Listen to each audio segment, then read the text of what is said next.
السلام عليكم ورحمة الله وبركاته.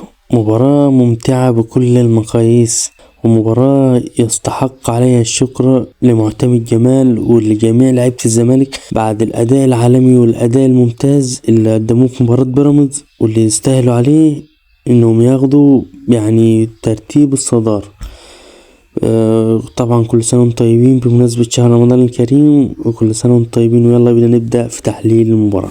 الزمالك في الشوط الأول اكتسح بيراميدز بدون مبالغة، يعني علموهم بصراحة يعني ايه التزام دفاعي، ويعني ايه تحولات هجومية. تحولات هجومية مرعبة وصناعة فرص كبيرة جدا. يعني المباراة دي كانت المفروض تخلص لنادي الزمالك أقل حاجة يعني 3-4-0 في الشوط الأول بس.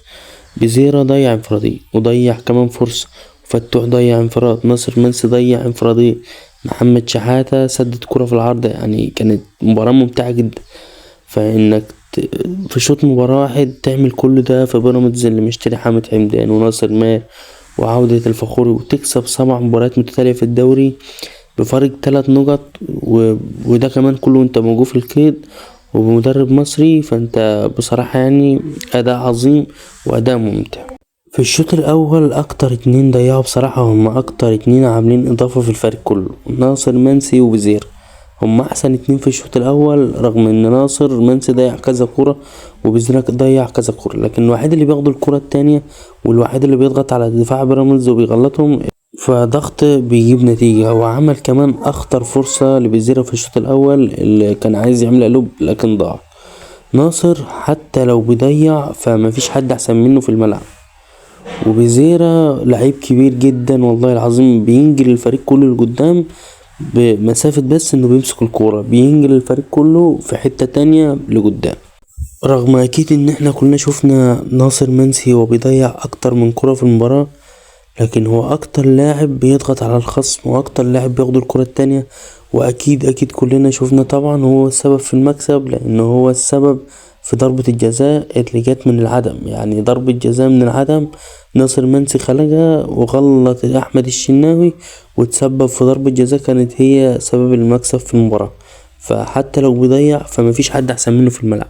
ناصر منسي اللاعب الممتاز اللاعب المرعب، بيخطف كورة واحدة من مدافع بيراميدز وبيتسبب في ركلة جزاء اللي انهى بيها الزمالك الماتش وتصدر بيها ترتيب الدوري بعد يعني مباراة كانت تخلص 3-4-5 للزمالك مستريح.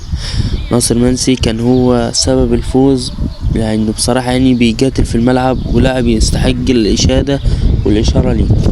حطها حسام عبد المجيد، يعني بصراحة يعني ولا لو جبت 3 حراس فوق بعض مش هيعرف يتصدر كرة زي دي بصراحة. يعني في مكان يصعب جدا على اي حارس انه يعرف يجيب كرة زي دي. حسام عبد المجيد كومبليت في ركلات الجزاء، 7 ركلات جزاء ب7 اهداف، يعني ولا ضربة جزاء ضايعة لحسام عبد المجيد لاعب يعني في ضربات الجزاء. ولا لو جبت مين حتى يعرف يتصدى لكورة من حسام عبد المجيد، لانه بيحطها في زاوية مستحيلة جدا على اي حارس. طبعا حاليا الترتيب دلوقتي الزمالك في الصدارة من 18 ماتش عنده 40 نقطة، بيراميدز في المركز التاني 37 نقطة، الاهلي بالتساوي مع بيراميدز ب37 نقطة. يعني بصراحة يعني 3 نقاط بتفرق جامد جدا مع نادي الزمالك وبيتصدر بيها الدوري. ونتمناه بإذن الله تكون يعني مباراة التحول لنادي الزمالك، ومباراة يعني بصراحة يعني تستحق ان تكون بعد كده كإشارة وكإشادة للعيبة ولمعتمد جمال كمان. فنتمناه بإذن الله تكون مباراة يعني تكون تفرق مع نادي الزمالك بعد كده وفي الترتيب وفي الصدارة. فنتمنى تكون مباراة ملهمة ومباراة يعني لنادي الزمالك، تذكارية لنادي الزمالك في صراع الصدارة وفي صراع الفوز بالدوري بإذن الله.